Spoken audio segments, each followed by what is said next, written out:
Guys, we have a new tier on our Patreon, and it includes exclusive bonus content.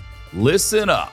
Right now, for just $5, you get the Honeydew a day early, you get it ad-free, and you get a full bonus episode of the Honeydew with Y'all where listeners highlight their lowlights, and it's going to stay that way. $5. And for just $3 more, you're also going to get the Wayback a day early and ad-free, but that's not all. You'll get exclusive bonus content with the guests, some fun segments, maybe some games, and we'd love to get you guys involved, and that's all for only $3 more. And there's no censorship on any of the Patreon episodes. Subscribe now.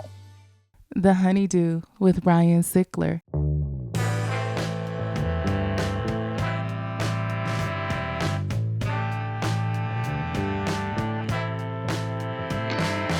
Welcome back to the Honeydew, y'all. We're over here doing it in Night Pants Studios. I'm Ryan Sickler, ryansickler.com, and Ryan Sickler on all your social media. And I'm starting this episode like I start them all.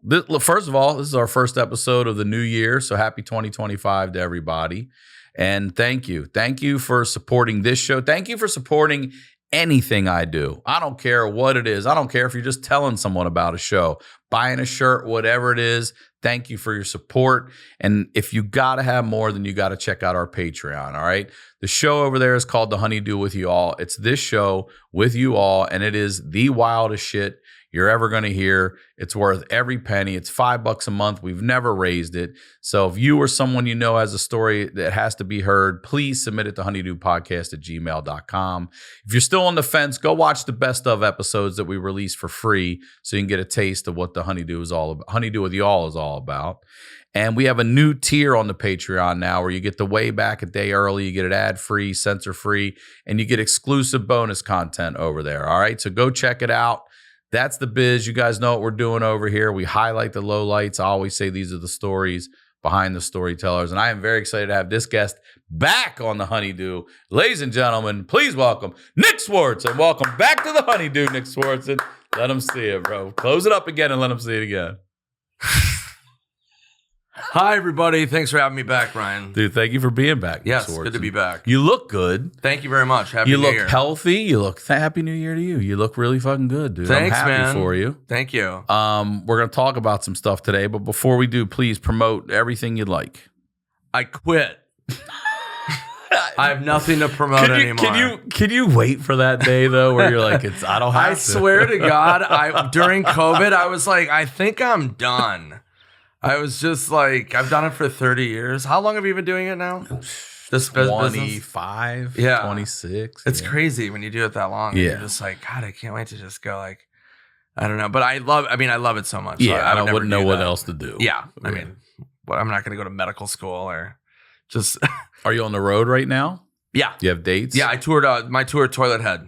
I've been doing all fall. And where can they get tickets? NickSwardson.net. So I'm starting my 2025 leg.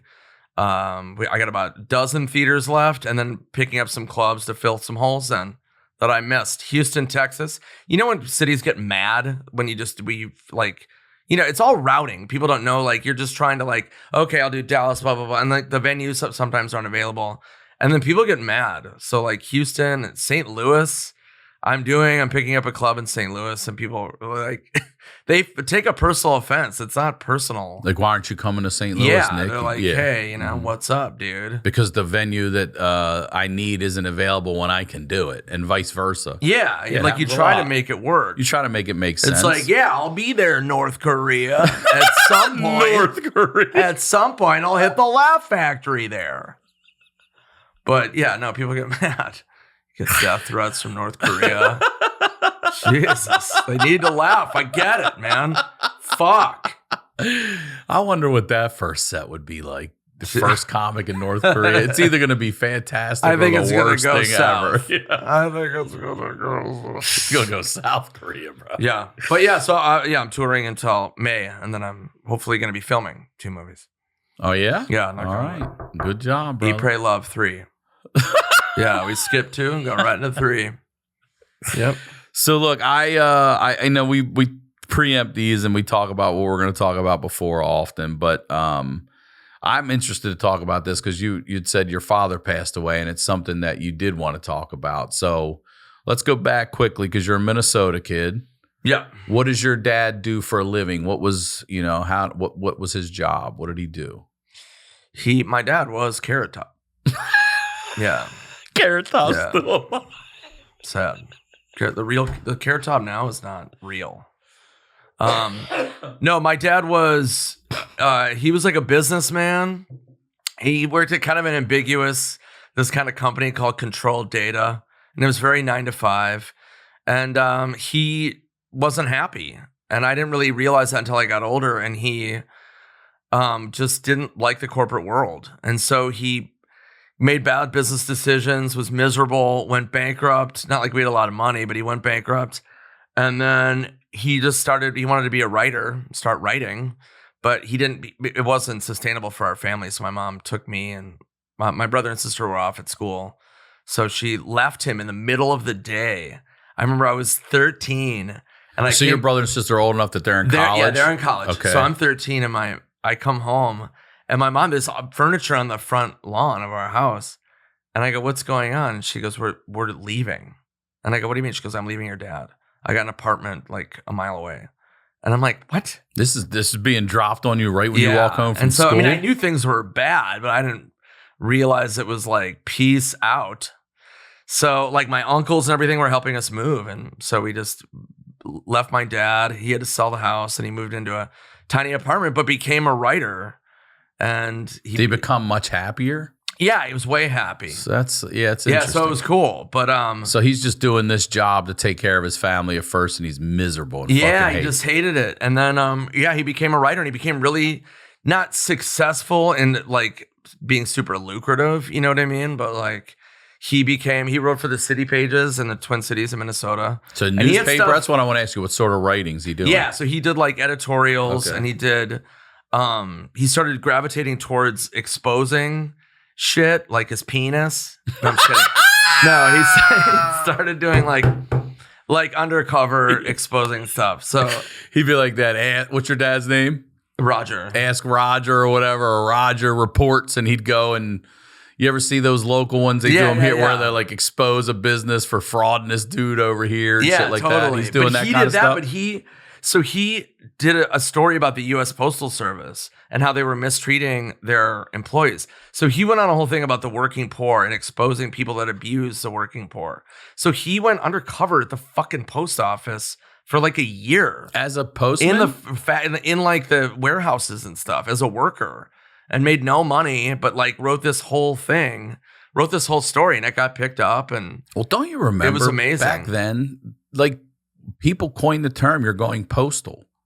It was happening. That was way different though. But remember, it was happening so often back then that they were abusing these people. People were losing their shit and they would come in and fucking turn them into tombstones. Yeah, specifically at the post office. They're doing it. Going postal was the thing. You don't hear about it anymore. Yeah, my dad. Maybe solved your dad made a fucking difference. He solved that shit, man. Yeah, dude. Get him over to fucking Iraq, motherfucker. Solve all of it. So how much are you seeing him once your mom splits? Are you? So he became like my buddy. Okay. So like we would just like hang out, and I would go and hang out with him. And he's close enough by that you can see. Yeah, him he's easily like right there and stuff. Yeah. So he moved into an apartment down the street.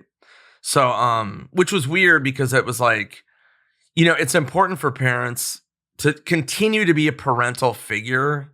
Like these are two takeaways for me that I can share with people. When you're in a divorce, if you're, make sure you don't. First thing is don't completely shit on the other parent, even though you fucking hate them. It was like my mom was just shitting on my dad so bad, and he had a lot of faults. He wasn't a great husband, you know what I mean? But I'm a teenager. I don't know about stuff like that. So she'd be like, he's a fucking loser, blah, blah, blah. So, that messed me up because then I was kind of like not respecting my dad as much. And then he got hip to that and was like, no, we're cool, man. It's like, we were like friends, but then it wasn't a dad. And then I just lost. I went off the rails and started doing drugs like crazy. And it was, you know what I mean? So, and that was a big part of it. But back to my dad, he was fucking cool. And he just, I realized as I got older, it was like, oh, he had more of an artistic inclination, you know what I mean? But he was in the mold back then of being like a dad and having a family and having a house and a corporate job. And he just didn't fit that mold. Yeah, that was that generation of men back then. Was you get a job, you take you get married, you raise a family, you take care of the family. Yeah. You die. You get a watch from the company you worked get at a for watch. 30 fucking years. You hang yourself with the tie you got on Father's Day. Right. And you do it in front of the family. Hang it up. Yep. Walk down for Christmas. Uh-oh, what's that new ornament? It's Dad. And it's fucking Dad. big. And we got to open him up now. Do an autopsy. I didn't plan on opening up a body. I wanted a fucking bike. The fuck, man? Anyway, hope everybody had a good Christmas. One of my favorite jokes one of my favorite bits that never did well. I'll maybe do it on a special at some point, but it was about sorry to sidetrack it, but Please. It was a bit about Christmas. And this is based on a true story. So I was obsessed with just fucking with people, especially in conversations and like at parties and stuff like that, social situations. Once I became like famous and a comedian, you can't get away with that anymore. But back when nobody knew who I was, it was great because you just fuck with people. So I still had a comedian mindset. So I was at a party and we were talking, all these people, and I didn't know them. And we were sharing Christmas stories. And I was like, oh, and the people were kind of annoying. And I go, oh, I don't like Christmas. And this woman goes, what do you mean? And I go, yeah, I just grew up. I had some bad Christmases, a really bad one. And she goes, what? What happened? And I go, well, I woke up Christmas morning. I was about 10 years old, maybe 9. And I go down to the tree and I'm about to open presents. My dad's there. My mom's not. And I go to my dad and I go, hey, where's mom? And he goes, oh, she's not feeling well. And I'm like, okay. So I was about to open presents and I look up in the top of the stairs and my mom is standing there naked. And she's holding a present. And she goes to walk down the stairs and she falls down the stairs and tumbles down. And the gift falls on the ground and she goes, open it. And she's drunk. And so I went and I opened it and she had vomited into a box and wrapped it up as a gift. And the people I'm telling this at the party are like, are you fucking kidding me? And this girl especially, she's like, oh my God. I go, wait. Then my mom stumbled and stood up, pulled a gun out of her vagina and fucking blew her head off. And everybody was like, oh my God. Oh my God. And I go, yeah. And the girl was like, that's like the worst thing I've ever heard. Like, you must have like brain damage, like permanent. And I go, yeah, it was bad for a while. But then the year after, I got a bike. So it was like, cool. Bike's awesome. Yeah. And people were like, and then I just walked away. I was like, I'm just going to leave this. Wow. So wait, based on what true story is that? Oh, it's not based on anything. No, No, it's a true story that I told the story at a party. But no, that didn't happen. My mom didn't blow her gun off. Blow her head off with a vaginal gun. Stairs. Oh, shit. But no, so yeah, my dad was. Did he ever remarry or anything like that? No, they both didn't. Neither of them? No, my mom's still alive. She's, no, it's not happening. But yeah, it was cool. And it was funny because my brother did the same thing. My brother, John Swardson, is a singer-songwriter in Minneapolis, and he went to college, got a business degree, got a corporate job at a bank, and was just like, fuck this. And he just became a singer-songwriter. And he does that and like bartends and picks so up you guys jobs. all have entertainment in your family. Yeah, then, we kind of all that. did. Yeah. So that was cool. But yeah, then my dad died. And this is not funny, but it is funny because comedians are just dark. And my dad died and he was 69 years old. And I'm so immature that I couldn't say that he died at 69 because it made me think of 69. So people are like, oh my God, your dad died. How old was he? And I'm like, 68.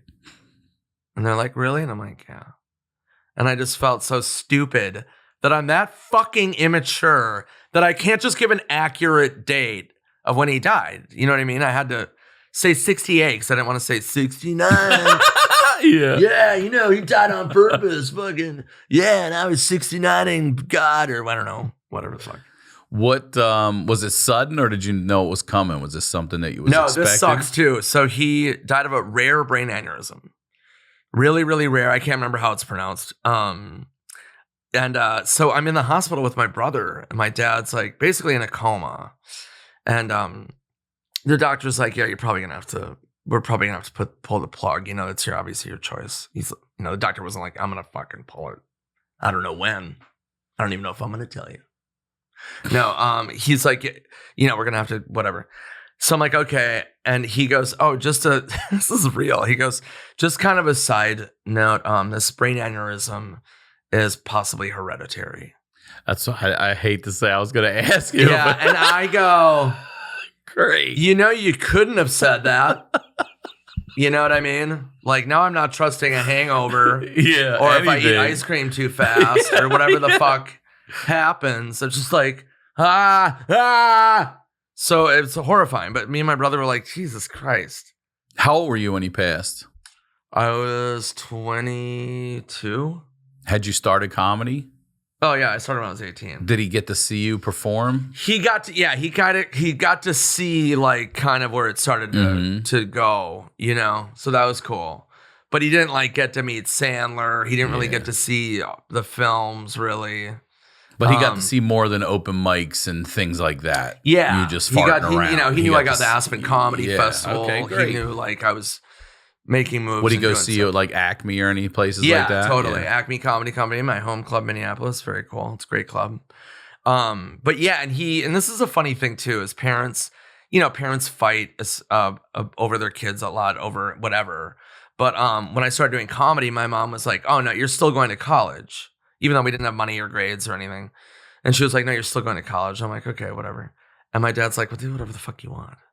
And I was like, I want to do stand up. And he's like, yeah. And then he would come to my shows and he would meet comedians and he got really into it. And my mom was like, you're still going to college. And I'm like, okay. And then when I got discovered by HBO at 19 years old. And then I started making money, got a commercial campaign.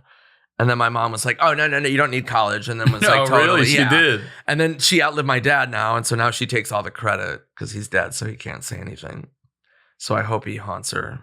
So how did you find out your dad had the aneurysm? Was it someone call you or he found him? My brother found him like just kind of at zombie walking around his place. Yeah. Oh, so he was up and moving around. He was just, but like my brother was like, he was just a zombie, like not even like completely. And he took him to the hospital? Yeah. And no, he took him to Buffalo Wild Wings. Anyway, I'm sponsored by, no, I'm kidding.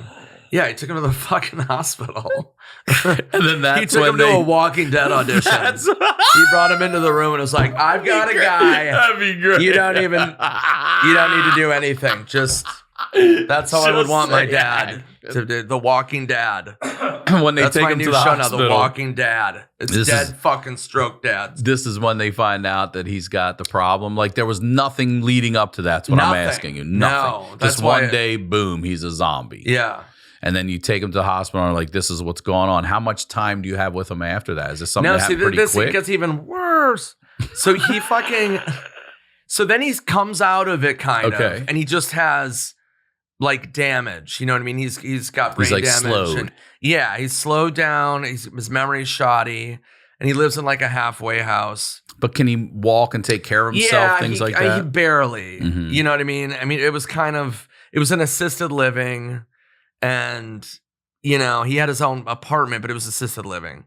And then it just went south.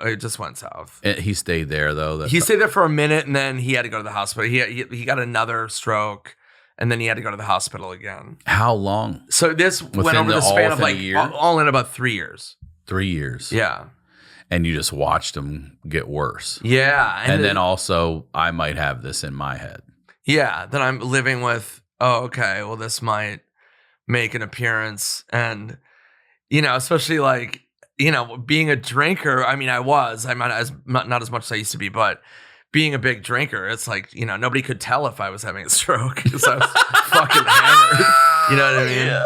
You couldn't tell. So I spent so much time at bars where people would be like, hey, Swardson. Oh, no, dude. Nick's being Nick. And then I would fucking die. But yeah, so were you close with his parents? Like, do you know now, looking back, if either of them had died from this? No. No. His mom had lived for a while. My grandma. She outlived him.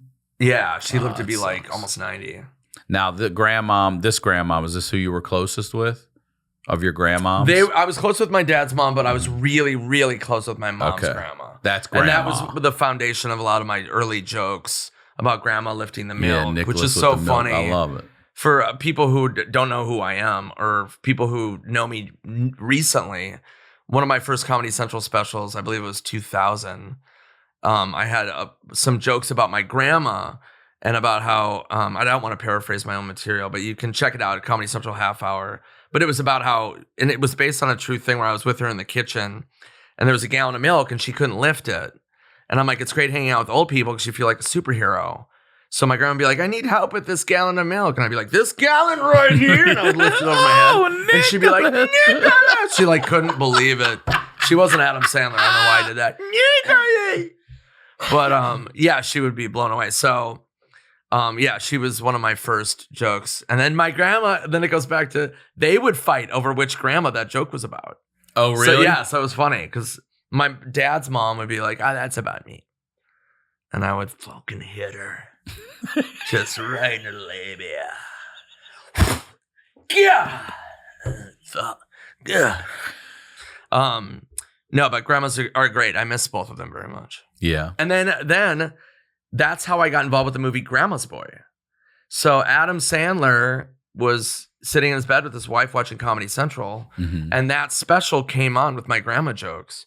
And he wrote my name down. He thought it was really funny because he likes family jokes. This is how he discovered you then? This also? is how he, yeah. This is not like just that bit, hit you. Yeah, that's but just me as me. And wrote my name down in one of the office and called me in. It was so weird. And then he's like, I have a script called Grandma's Boy. He goes, I love your grandma jokes. And we have the script. And he goes, I know you're a writer. I'd written the original script of Malibu's Most Wanted. So he was handing me Grandma's Boy. And then the rest is history in that world. That's awesome. Yeah, my dad did a really cool thing too, where he visited me in LA and I was sleeping on Barry Katz's couch. Remember Barry Katz? Of course. I did his podcast. Still around. He's yeah. You sign up for something, you forget about it after the trial period ends, and then you're charged month after month after month. The subscriptions are there, but you're not using them. In fact, I just learned that 85% of people have at least one paid subscription going unused each month. Thanks to Rocket Money, I can see all my subscriptions in one place and cancel the ones I'm not using anymore. Rocket Money is a personal finance app that helps find and cancel your unwanted subscriptions. It monitors your spending and helps lower your bills so you can grow your savings. Rocket Money will even try to negotiate lower bills for you, sometimes by up to 20%.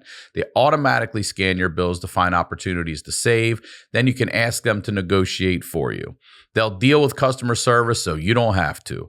Rocket Money has over 5 million users and has saved a total of $500 million in canceled subscriptions, saving members up to $740 a year when using all of the app's premium features. Cancel your unwanted subscriptions and reach your financial goals faster with Rocket Money. Go to rocketmoney.com/honeydew today. That's rocketmoney.com/honeydew. rocketmoney.com/honeydew. Now, let's get back to the do. Hi, Barry. Hi, Barry Kane. What's going on? That's a great. So I'm sleeping on Barry's couch at this apartment complex in Venice Beach. My dad comes and visits, and my dad was really weird. So he decided he wanted to sleep on the roof. So there was the building? Yeah. So there was it's only a 4-story building. And there was like a hammock or whatever. So my dad's sleeping, and then there was a big, every Sunday in Venice, there'd be a big gang war. And all these gangs would come out. It was fucking wild. All these gangs. And there would be like all altercations and all this stuff. And my dad was like, what's going on there? And I go, oh, it's Sundays in Venice. So I'm like, it gets pretty wild, dude. And he goes, oh, I want to look into it. And I'm like, yeah, I wouldn't. And he's like, no. And so he did. This fucking older white guy from Minnesota, St. Paul, Minnesota, walks in the middle of this whole thing, starts talking to guys. My dad was cool as shit, man. And he was just talking and getting different perspectives. And he wrote a whole article on it. And the LA Weekly put it on the cover. No shit. Gave it to the LA Weekly and they made it a cover story. And he wasn't even writing now. No. That's awesome. Yeah. He was so you have that saved somewhere? Yeah, totally. Good. And yeah, that's just like how cool and open-minded he was. And he was cool to me in the sense of he taught me how to listen. He was like, he goes, you don't learn anything talking over people. He's like, any situation you're in, just listen. And I always did that. And it was, I learned so much more. Just, people think a comedian's going to be the center of attention. I don't want to be the fucking center of attention. If I'm around my friends, it's going to be weird, But, I get flack for that. I don't know if you do too. Comedians, like, it sucks when you're in a situation socially and you're quiet. And people are like, oh, thought you were funny. I'm the same way. I'm a quiet it drives observer. You fucking nuts. And then I take that into whatever I want to do. Right. Yeah. I can't also and I don't mean any disrespect, rest in peace, Robin Williams, but if I had someone with energy like that on all the time, I couldn't stand it. Yeah. You know what I mean? But he wasn't, I met him briefly and that dude was shy as fuck. Yeah? Yeah. I met him at the Improv. And he was just kind of to himself. Okay, so he wasn't always on. No. I mean, I imagine if maybe he knew you, he was. But. Yeah, I mean, that level of energy, you can't keep What's a that great up. example then? You would think that guy. Yeah, I was like, hey, man. Oh, Robin Williams was a bore. He said 2 words the whole night. Yeah, what a bore. No. I'm the same way. No, he was just chill. I just went, hey, what's up, man? And he just goes, hey, what's up, man? Like, he was just, and I was like, all right, cool. And then I grabbed him and I was like, no, I'm kidding. No, he was cool. The guy who was on that I met briefly. Well, there's 2 stories of Chris Farley. Yeah, okay. The one time I met him was at the Aspen Comedy Festival, and it was like 10 degrees out. Is he on SNL at this time? No, he was at the Aspen Comedy Festival for an SNL reunion. Okay. And I remember walking back to my hotel room after a show, and it was about midnight, Aspen, Colorado, February, fucking 10 degrees. That's being generous that it was that warm. It was cold as shit. And I just hear roaring and I see Farley doing cartwheels down the middle of the street, shirtless, with an entourage around him, chain smoking. And Aspen's 8,000 feet altitude. Yeah. This dude's 450 pounds doing cartwheels shirtless with a cigarette. I was like, whoa. And then that same festival, I met him at a party and I see him in the corner. It was the same thing, like kind of like Robin, where he was just kind of like, to himself, all alone. And I was nobody, I didn't know anybody. And I just walk over and I go, hey man, my brother went to Madison with you. I'm a Midwest kid. I'm a comic. I just want to say hi. And he was like, cool, man, cool. And he was like, and then just left. So I was like, oh. But he was, it was really wild. It was like, so 2 real extremes, But, again, those guys at the end of the day are human beings, It's like, and that's kind of the downfall, I feel, of those guys is that the expectation of you to be on all at the time. 100 also too. Yeah, not just not even a not conversation. Just like having a couple zappers. Yeah. Yes, you got to be on. Yeah. You got to be full on. So tell me about your grandmom you were closest to. You said they're she both killed gone my now. Dad. That's why I'm here. She murdered my family. All of a sudden it just turns weird. Mom's mom, what about her? This is the one you were closest with, Grandma? Yeah, she was great. And then you said they're both gone. Well, my dad's mom, they're both gone. Mm-hmm. My dad's mom, I've mentioned this on stage a couple of times.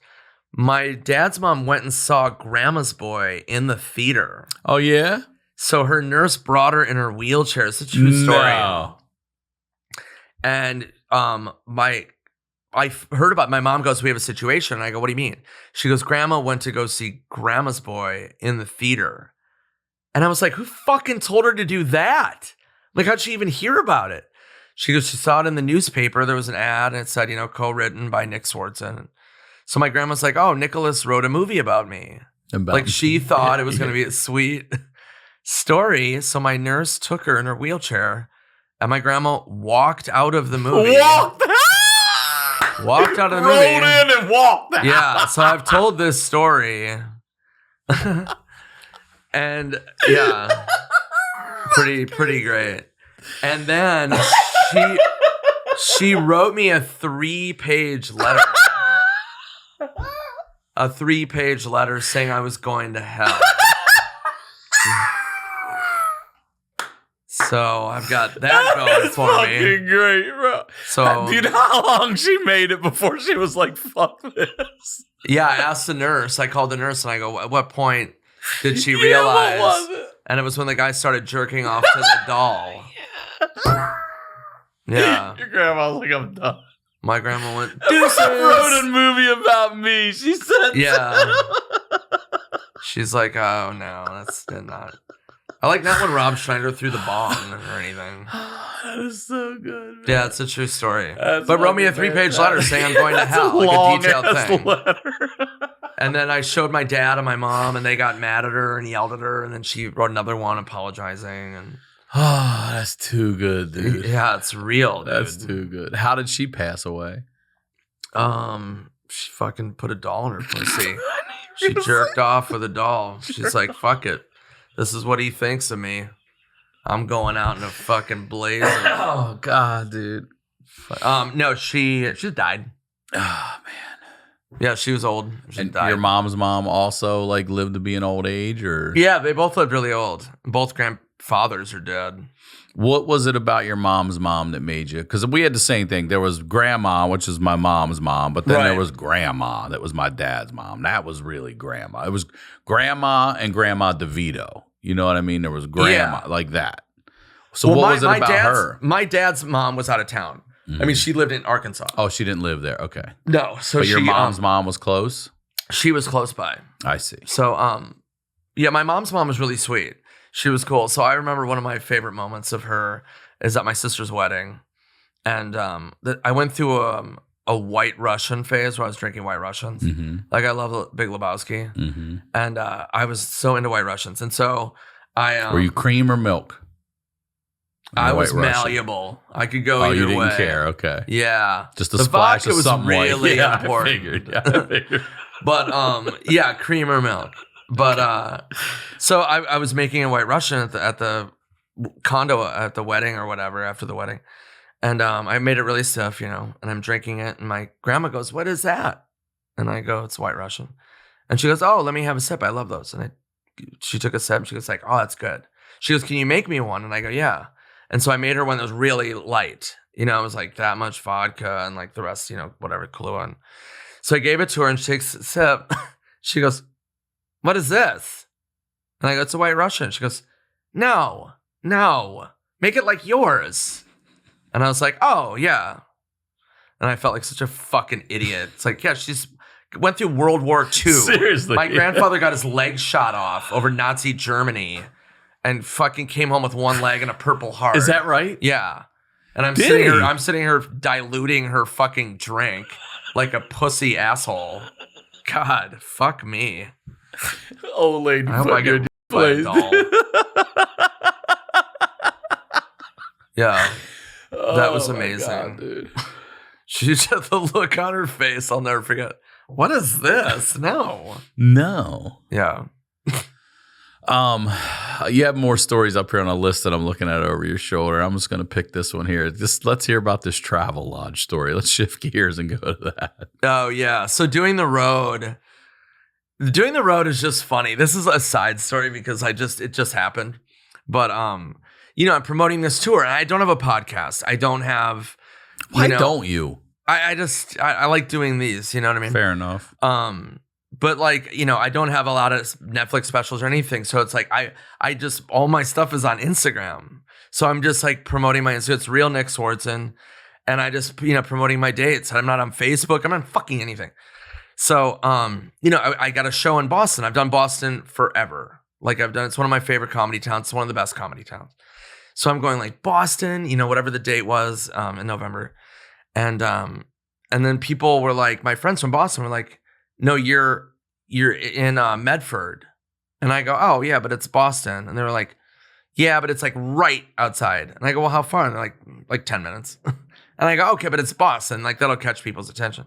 So then I get to Boston early and I'm hanging out with my friends. And then like locals are coming up to me and they're like, "Hey, Swardson. Yeah, you know, you're in Medford, you know." And I go, "Oh yeah, I know. It's exciting." And they're like, "Yeah, I saw on your gram you said Boston." And I go, "Yeah." And like, "Yeah, but you're in Medford." And I go, "Yeah, but," and they're like, "No, you're in Medford."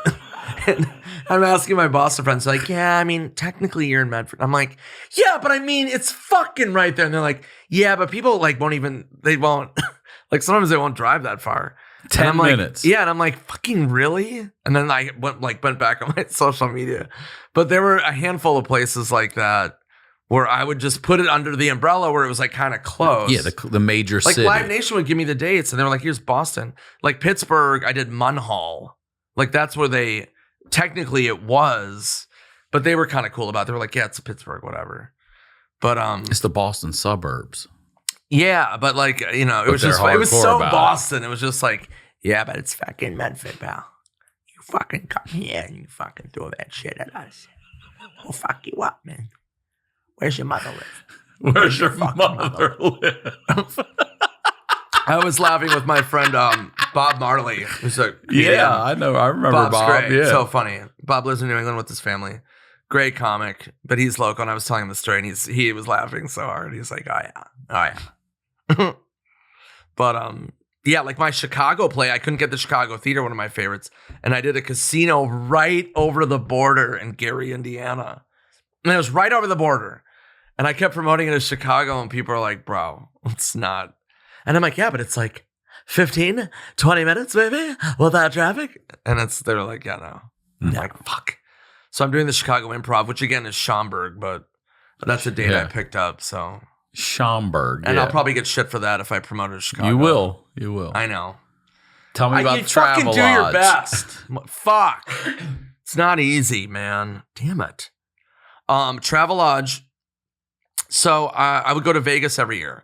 Me and my friend Matt. And that was our thing. We loved fireworks. I love fireworks. And so we liked serious fireworks. So we would drive to Vegas right before the 4th of July. And we would buy crazy fireworks in Pahrump, Nevada. And they had like a fucking Walmart of fireworks. Really? It was a store that was so massive. It was like Narnia for me. And it was buy one, get one free. So if you spent $100, you would get another $100 free in fireworks. And these are like the shit you're seeing and this at is the like shows. Serious mortars and shit like that. So me and my buddy I would spend $1,000 and we would get another $1,000 for free. Jesus. So we would drive Christ. to Vegas, buy our fireworks, fucking party our tits off, and then go back to LA. So one time we're driving there and I go, dude, why are we even? So I got like rooms for us at the Bellagio. And I go, dude, why are we doing this? Why don't we we're never in the room. No one's in the room in Vegas. You need a place to pass out. And I go, why am I spending fucking $900 a night at the Bellagio? The Travelodge is like $50-$60. And he's like, good idea. I'm like, we'll just share a room and then fucking go out and get to do our thing. So we drive from LA, which is not that far. It was like a 5-hour drive. And check into the Travelodge. I lay down. I'm like, I'm just gonna like lay down for a minute. I was tired. My buddy goes in the bathroom, walks right out. And he goes, just grab your shit, man.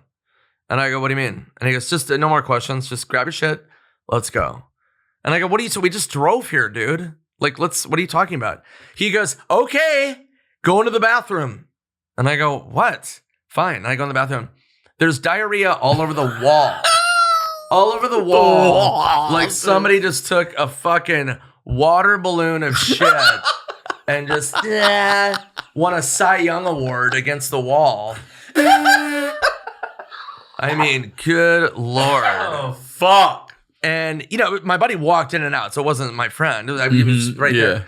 So, and I was like, oh my God. And we got in the car, went to the Bellagio. I got a room that was like $1,200. Yeah, happily. I was like, oh, yeah, okay, this is why. I thought I was beating the system. No, the system shit all over me. Literally. The system's like, I see what you're doing. See what you're doing, bro. Watch this shit. Tell me about Planet Hollywood. Planet Hollywood was my last job. And I always stand by this. If I ever didn't do comedy, and there was a moment where I wanted to retire, legitimately, I was just kind of exhausted. And I also, it's hard to it's people who come to comedy shows, thank you, by the way, for being fans of me and Ryan and other comedians and stuff like that. But it's hard once you set a bar of when you get a new hour, you need a new hour and you want it to be good. And it's just it's a lot of pressure. So there was a moment where I flirted with not doing comedy anymore. And I was going to go back to in the service industry because I loved I loved being in the service industry. I worked at Planet Hollywood. It was my favorite job outside of comedy. Was this in Minnesota? It was at the Mall of America. Oh, yeah? Okay. Yeah. There's Yeah. a place for fun in your life. I was just there. I did Mall of America. I stayed there because I did a small theater in Minneapolis. I did The Varsity. the Magic Bag in Detroit, and then I flew right to Minneapolis and did, I'm going to have to look it up. I can't remember now. Fuck. The Parkway? Yeah. That Parkway Theater? I got to look it up. I don't know. It was like a little 400-seat theater. Yeah. And it was, it was funny. I still did very well. Almost sold out. Would have sold out, but they told me it was opening day deer season, and they take that shit. Like, I had so many fans be like, "Love you, bro, but it's opening day rifle season, man." Yeah, we're going. Yeah, that's it was a big deal, dude. It was a big deal. Yeah. Yeah. That's funny. So tell me about Planet. Let's talk about jobs. Oh yeah. So I worked at Planet Hollywood, so I would go back to the service industry because I just had so much fun. I'm still friends with a lot of the servers and staff there from back in those days.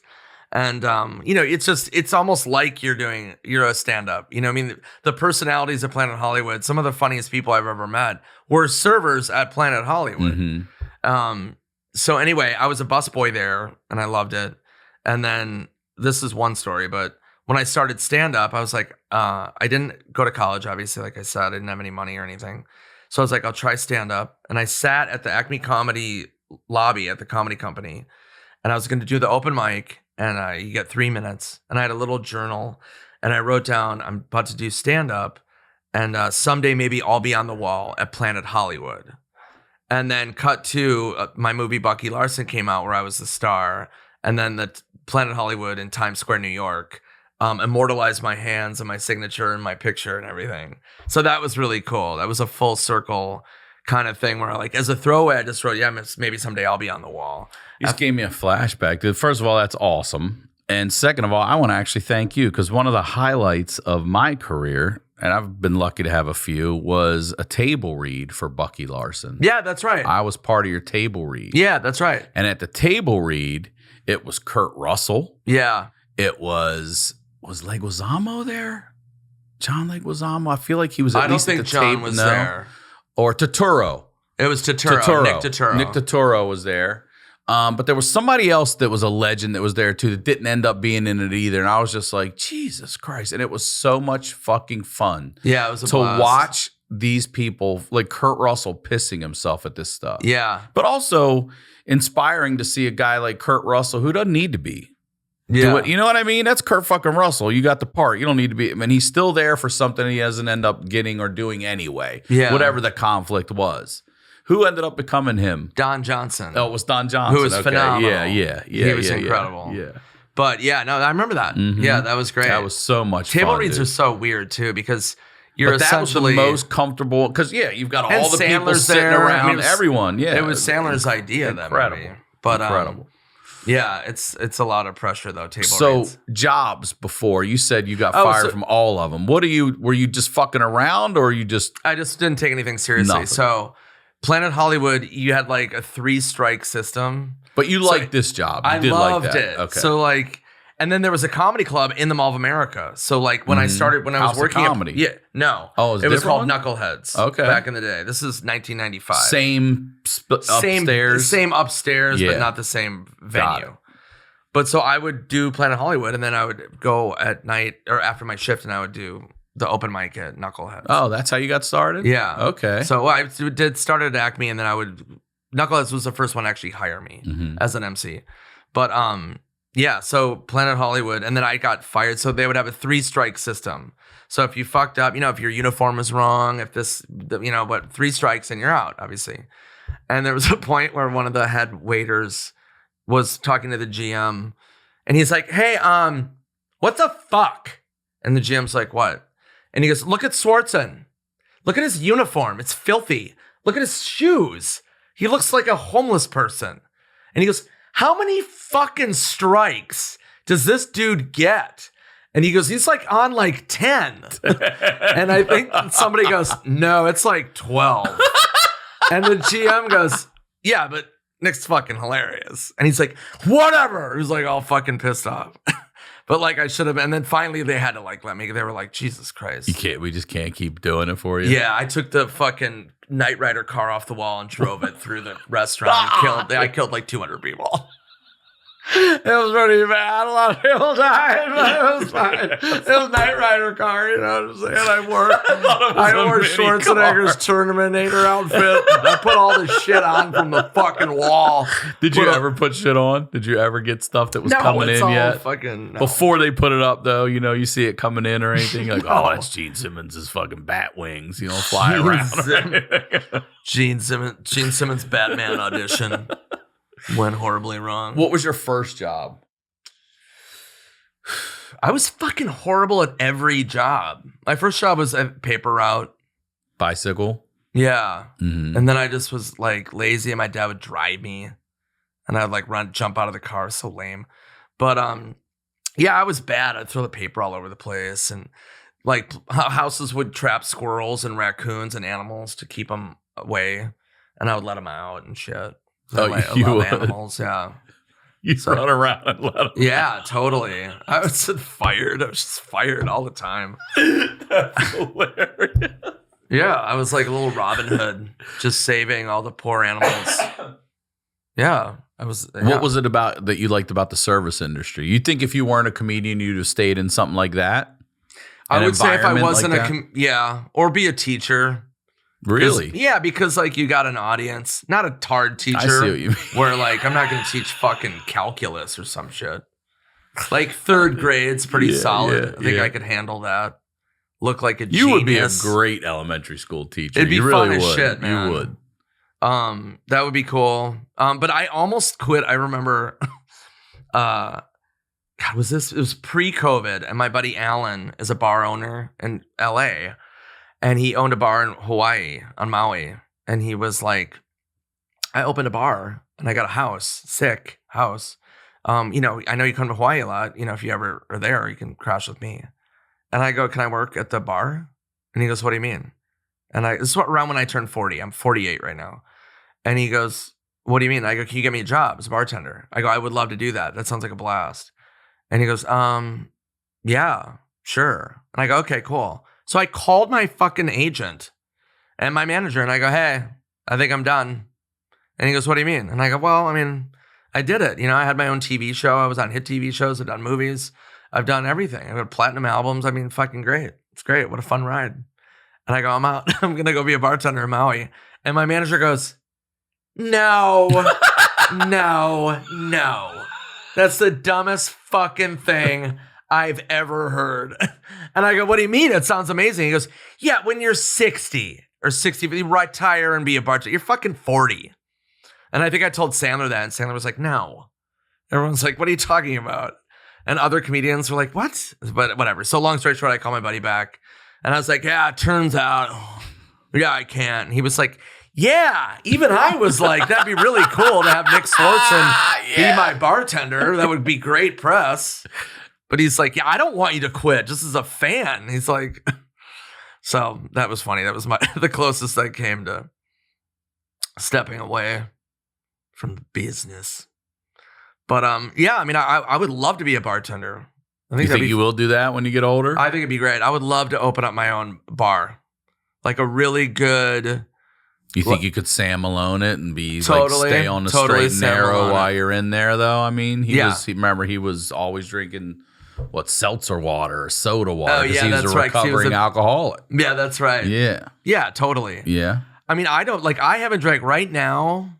I mean, it'll be 4 months. I haven't had a drink in 4 months. Yeah. That's fucking great. I quit smoking cigarettes well over a year ago. All I do now is smoke weed. Like, I'm not trying to, I don't say it like I'm better than anybody else. I haven't drank in 2 years. I haven't had a drop of alcohol. In January 1st will be 2 years.